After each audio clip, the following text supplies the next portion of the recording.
Beth yw adferiad yn ystod blwyddyn? Arfer cyffredin pe bech yn methu asesiad o fewn y flwyddyn academaidd, bydde y gewch cyfle i ail sefyll y darn hwnnw o waith cwrs yn ystod y cyfnod ail sefyll y mis Awst. Mae hyn yn ystod amser a allai fod rhai misoedd ar ôl i chi cwblhau'r darn gwreiddiol o waith, ac felly ni fydde'r wybodaeth am gynnwys y pwnc penodol hwnnw yn ffres yn eich meddwl. Yn ogystal, mae'r cyfnod ail sefyll yn ystod cyfnod pan allwch chi fod yn teithio, gweithio neu mwynhau eich gwyliau. Rydym yn cydnabod hyn ac rydym eisiau rhoi'r cyfle gorau i chi basio. Felly, rydym wedi cyflwyno cyfle i gael adferiad yn ystod blwyddyn.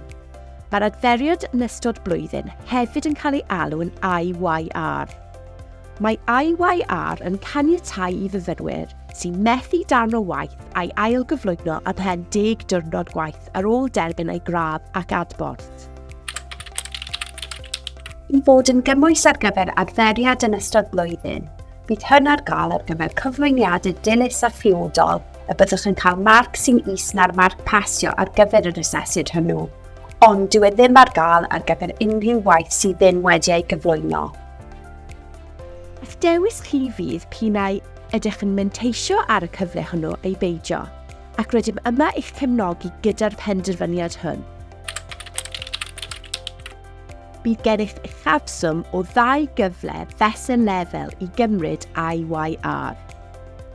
Felly, os ydych yn astudio'n rhan amser, ewch at arweinydd eich modiwl neu dîm eich cwrs am arweiniad, gan nad yw hyn o reidrwydd yn 2 y flwyddyn. Dim ond unwaith y caniateir adferiad yn ystod blwyddyn ar yr un asesiad. Mae'n gyfle i wella'r un asesiad ar ôl adborth. Bydd yr ail gyflwyniad yn cael ei gapio ar y marc pasio cymeradwy, fel arfer 40%. Bydd cynlluniau cymorth unigol a elwir hefyd yn ISPs yn parhau. Bydd rai asesiadau wedi eu heithrio naillai oherwydd math yr asesiad, enghraifft traethawd hir, arholiad neu brosiect ymchwil, neu amseriad yr asesiad. Felly, mae'n bwysig bod myfyrwyr yn cadarnhau gydag arweinydd y cwrs neu'r modiwl os yw'r asesiad yn dod o dan yr adferiad yn ystod blwyddyn.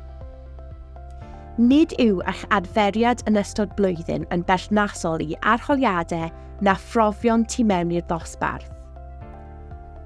Bydd gofynion cyrff proffesiynol statudol a rheoleiddiol yn dal i gael blaenoriaeth. Bydd arweinydd eich modiwl yn rhoi gwybod i chi os nad yw eich modiwl yn gymwys oherwydd rheoliad corff proffesiynol.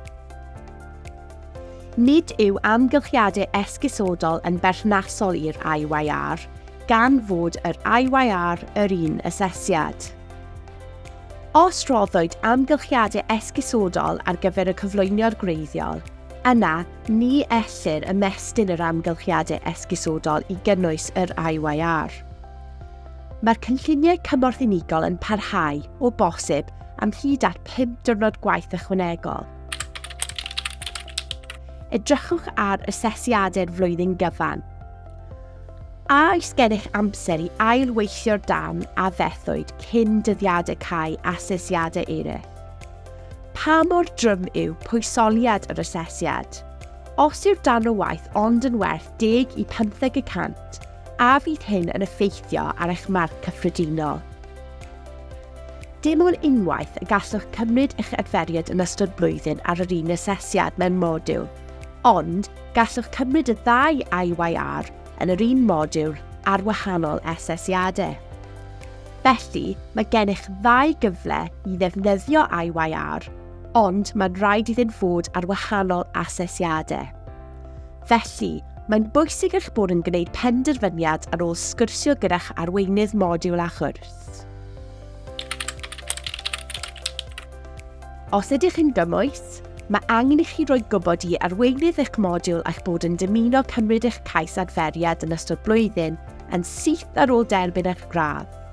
Eich atgoffa bydde hyn rhwng 1 a 39%. Darllenwch eich adborth a darganfyddwch lle mae angen gwella eich gwaith. Cyflwynwch asesiad diwygiedig o fewn 10 ddiwrnod gwaith gyda newidiadau wedi'u holroen neu grynodeb o ddigwyddiadau.